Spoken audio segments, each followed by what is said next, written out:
This book is called Sophie's Window by Holly Keller. The sky is so big, Crusoe said. Do I have to do it today? No, Mama said, but you'll have to do it soon. Don't think so much about it, said Papa.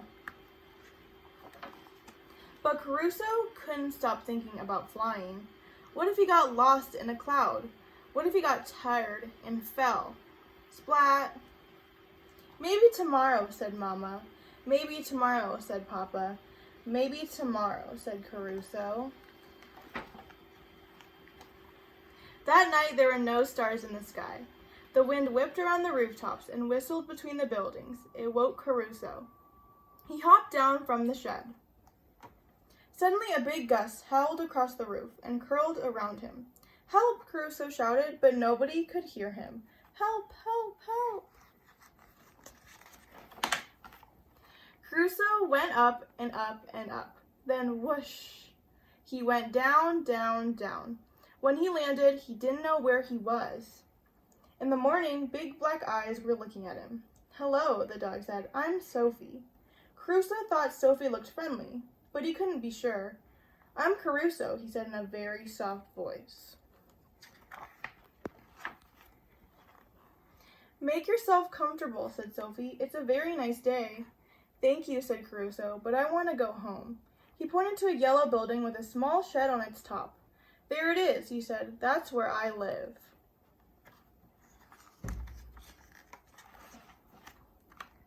Well, maybe I'll see you another time, said Sophie, and she pulled her nose inside. Wait, said Crusoe, I can't fly. Then how did you get here? Sophie asked. Crusoe told her about the wind. Maybe I could just give you a little push, Sophie suggested. Oh no, said Crusoe. Sophie, breakfast. Sophie's ears perked up. This is a dilemma, she said. Good luck, Crusoe, and she disappeared.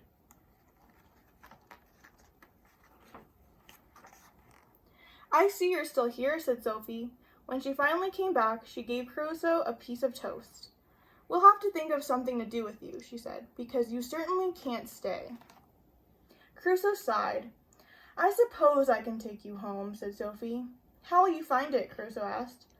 A dog knows the streets, Sophie said. A bird is supposed to know the sky, Crusoe said, but I'm not sure if I ever will.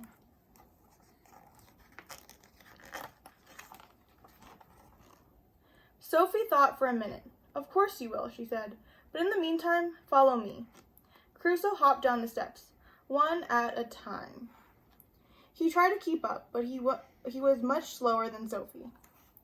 When Crusoe finally reached the sidewalk, Sophie had disappeared from sight. This isn't going to work, she said, reappearing from behind a trash can.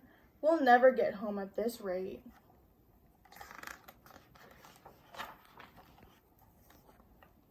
Sophie lay down on the sidewalk, and Crusoe hopped onto her back. His heart was beating fast. Sophie went up and down curbs and around corners.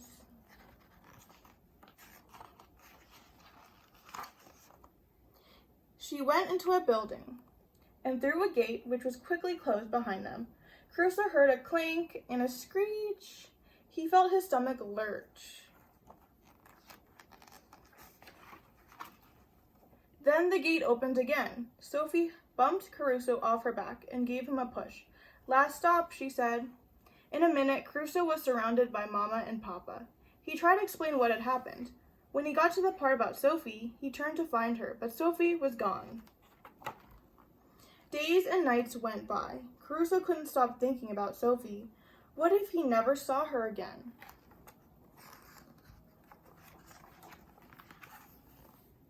One morning, Crusoe opened his eyes and knew that he was going to do it.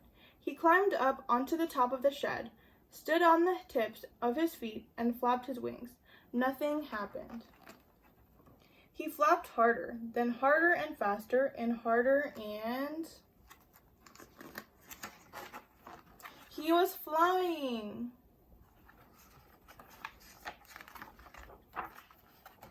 Sophie barked happily when she saw him. I knew you would come, she said. They talked and played together all day.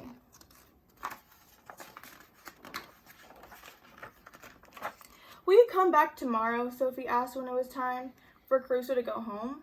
I will, Crusoe promised, and Sophie watched until he was just a small speck in the sky. The end.